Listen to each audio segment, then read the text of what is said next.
दोस्तों, अपनी विधवा बहन की इच्छा पूरा की शादी के कुछ दिन बाद उसके पति का देहांत हो चुका था। तब से वो अकेली महसूस करती रहती थी। मेरी बहन दिखने में बहुत ही खूबसूरत लगती थी। उसकी उम्र 22 साल की थी और निप्पल बहुत ही बड़े बड़े थे। एक दिन अचानक उसने मुझसे प्यार करने की बातें करने लगी। इसके बाद मैं भी उसके साथ प्यार करने लगा। उसके साथ शारीरिक संबंध बनाने का सुख उसे दिया। हम लोग दोनों एक ही बिस्तर पर रोज सोया करते हैं।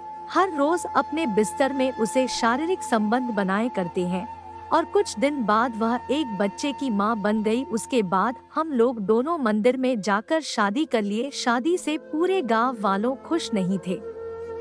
दोस्तों, यह कहानी रमन नाम के लड़के की है जो छोटे गांव से शहर में अपनी पढ़ाई पूरी करने के लिए आया था। रमन एक हैंडसम, इंटेलिजेंट और होनहार लड़का है। अपने गांव में हर बार टॉप किया करता था। अपने माता पिता की उम्मीद बनकर वह कॉलेज के लिए मन लगाकर पढ़ाई करने के लिए शहर में आया था। रमन को कविताएं लिखना और सामाजिक विषयों पर अपने विचार बहुत ज्यादा पसंद था। वह सोशल मीडिया अपनी कविताएं और विचार शेयर करता रहता था। रमन की कविताएं सबको बहुत पसंद आती है और जिस तरीके से वह कविताओं को बोलता था, लोग उसके दीवाने होते जाते।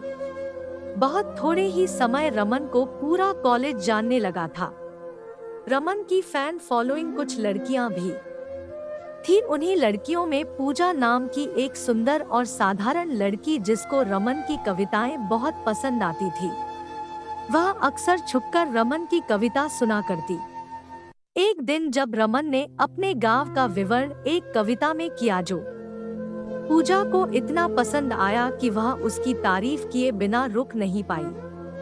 एक दिन पूजा ने रमन से पूछा, क्या तुमने कभी किसी लड़की पर कविता लिखी है? रमन ने कहा, नहीं, अभी तक तो नहीं, पर जब मुझे किसी से प्यार हो जाएगा तब मैं उस पर कविता लिखूंगा। पूजा ने प्यारी सी स्माइल दी और कहा, क्या तुम मुझे कविता लिखना सिखा दोगे? रमन ने कहा, जब तुम मुझे कुछ सिखाऊंगी तब। पूजा ने कहा, ठीक है, मैं तुमको पेंटिंग करना सिखा दूंगी। रमन पूजा को कविता लिखने का तरीका सिखा रहा था और पूजा रमन को पेंटिंग करना सिखा रही थी।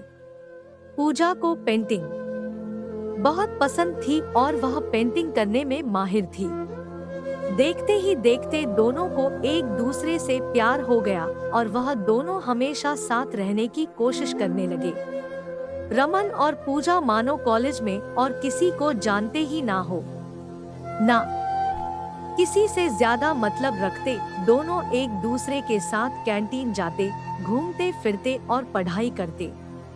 एक दिन रमन ने कॉलेज के फंक्शन में कविता सुनाई जो एक लड़की पर थी और उस कविता को सुनकर पूरा कॉलेज चौंक गया, क्योंकि रमन ने आज से पहले कभी किसी लड़की पर कोई कविता नहीं सुनाई थी।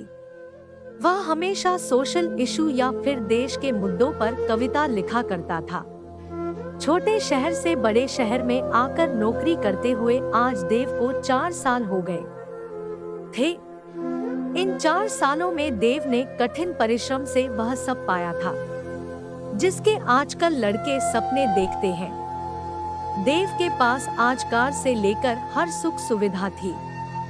देव अपनी कंपनी में अब बड़ी पोस्ट पर था और न्यू ज्वाइनिंग वालों लोगों को ट्रेनिंग दिया करता था। इस बार न्यू बैच में एक लड़की आई थी जिसका नाम पिंकी था। पिंकी सिंपल और बहुत ज्यादा सुंदर थी। एक छोटे गांवों की रहने वाली थी और डरी और सहमी सी रहती थी। कुछ दिन पहले ही नौकरी लगने की वजह से वह शहर आई थी। ना उसको यहाँ रहने ठीक जगह